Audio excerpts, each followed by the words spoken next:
Sebab tu bila berdoa, yakin terus dengan Allah.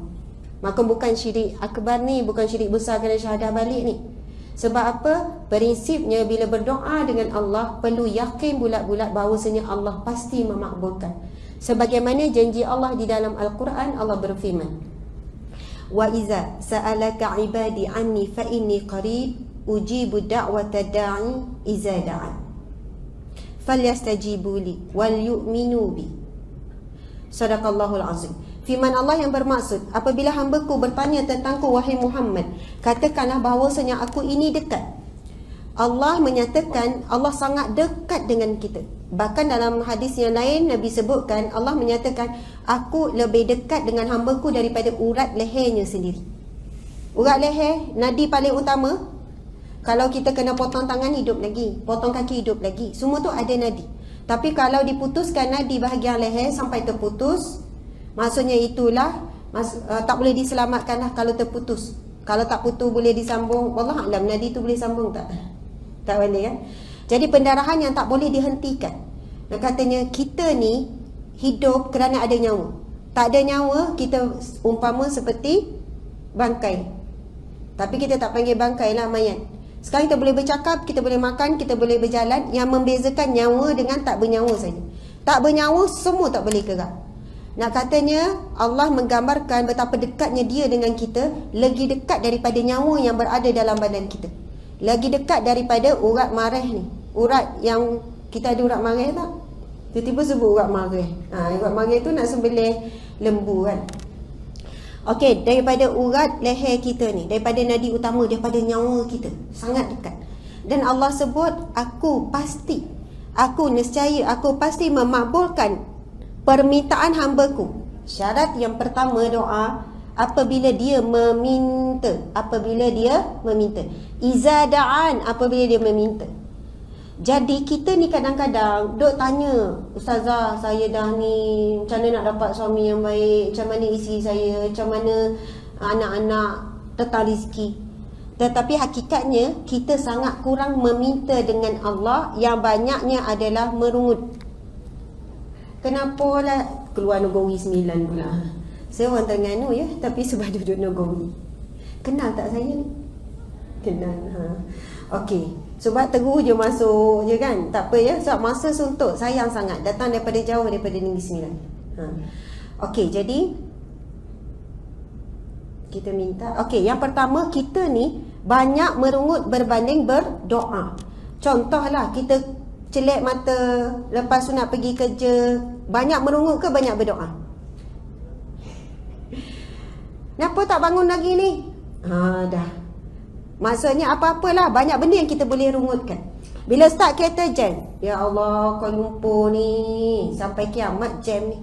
Bangunan tak habis-habis naik ni, bila nak berhenti ni. Itu ayat saya juga.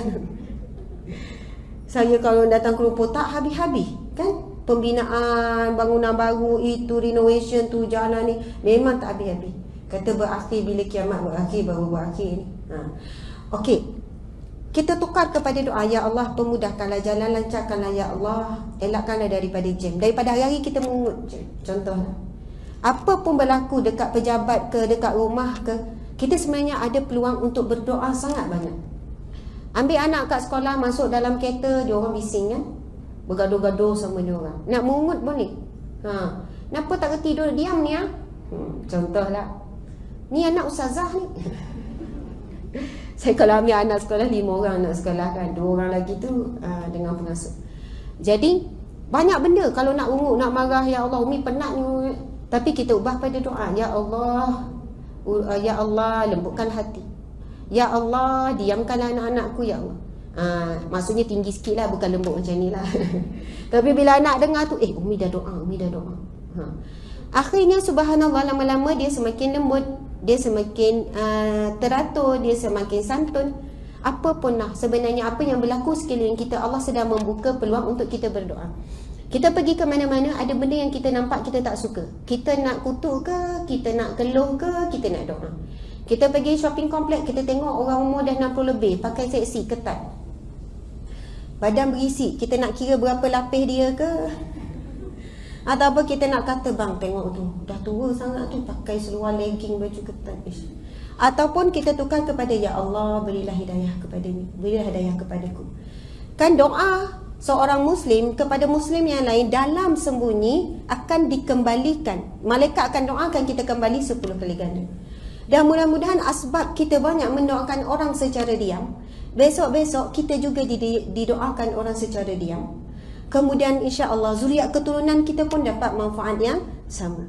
Sebab itu kita sebenarnya boleh memilih untuk banyak berdoa dalam sehari-hari ataupun dengan merungut. Siapa yang merungut, kita bimbang tergolong di kalangan orang yang kufur dengan nikmat Allah Subhanahu Wa Taala. Okey, seterusnya saya nak baca habis ni. Doa adalah kunci segala hajat, penghibur orang-orang miskin, pelindung orang-orang kesempitan, dan pemberi ketenangan buat manusia yang berkeinginan. Rasa tenang. Bila tak dapat lagi pun, insya-Allah nanti Allah makbul. Insya-Allah satu hari Allah bagi pada waktu yang tepat, kita kata.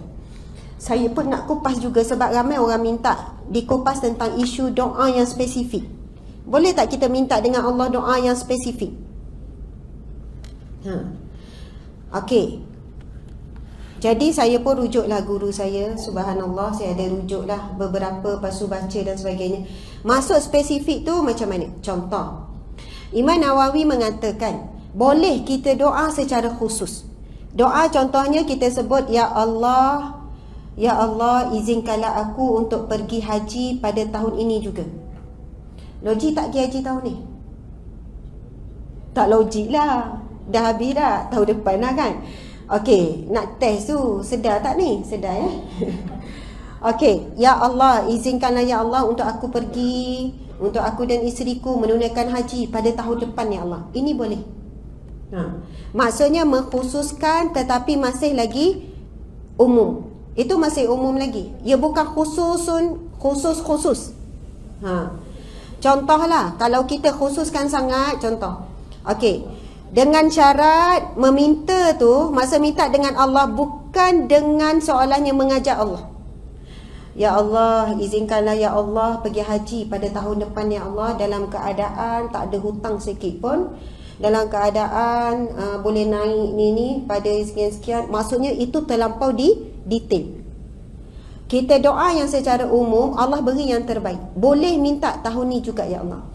Ada orang nak cari jodoh, tak jumpa jodoh lagi. Lepas tu dia puji Allah dulu. Allah ya Jami', Allah ya Jami', nama Allah Asmaul Husna ya. Puji dulu Allah ya Jami', Allah ya Jami'. Maksudnya Allah yang maha menghimpunkan, Allah yang maha menemukan. Engkaulah yang menemukan. Sekiranya bertemu jodoh keranamu, sekiranya belum bertemu jodoh juga aturanmu. Puji dulu sifat Allah ya Jami', Allah ya Jami', yang maha mengumpulkan, yang maha menemukan. Ulang 10 kali, ulang 40 kali, ulanglah setiap kali solat. Allah ya Jami', ya Jami'. Contoh ibu-ibu doakan untuk anak. Tutup dengan doa, ya Allah temukanlah daku dengan jodohku pada tahun ini juga ya Allah. Tapi kalau spesifik lagi, dengan seorang lelaki, kalau boleh ya Allah kerja government, gaji tak kurang 5,000, ada kereta Honda. Lepas tu yang tu tak boleh. Itu tercela. Itu dah masuk soalannya bab mengajar ataupun memaksa Allah. Bahasanya begitu. Tapi kalau kita minta secara umum, ya Allah berikan lelaki yang soleh ya Allah. Ya Allah kalau boleh sama Terengganu. Contohlah kan, sebab mak dah cakap macam tu. Kalau tak Terengganu tak boleh. Tapi mak saya tak cakap macam tu lah. Sisi dapat orang Terengganu juga. Okey, subhanallah. Jadi boleh kita sebutkan begitu, kita minta dengan Allah, mulakan dengan pujian dan kita tentukan bila nak dapat, bila kita hajat kita dan sebagainya. Dalam masa yang sama, kita meminta dengan Allah sebagai seorang hamba, merayu, ya Allah izinkanlah ya Allah. Bukannya ya Allah tahun ni juga ya Allah. Jumpa jodoh tu tahun ni ya Allah. Tahun depan tak boleh. Subhanallah, bila meminta, bila merintih, bila merayu dengan memuji Allah, dengan sifat kehambaan, ya Allah sesungguhnya aku tidak mampu ya Allah, puji-puji Allah dulu. Yang dilarang adalah dalam masa yang sama meminta khiyar daripada Allah dalam perkara tersebut, agar menjadikan itu permintaan yang baik sebagai hamba. Seperti berkata, ini sangat bagus. Antara adab kita dalam berdoa, melakukan khiyar ataupun menyerahkan segala yang baik tu kepada Allah. Contoh, kita ikat, dah minta semua, kita pun ikat. Ya Allah, jadikanlah permintaanku ini perkara yang baik di sisimu.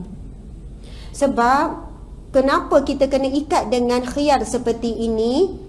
Supaya sekiranya kita tak dapat sebagaimana yang kita minta, kita akan rasa tenang sahaja.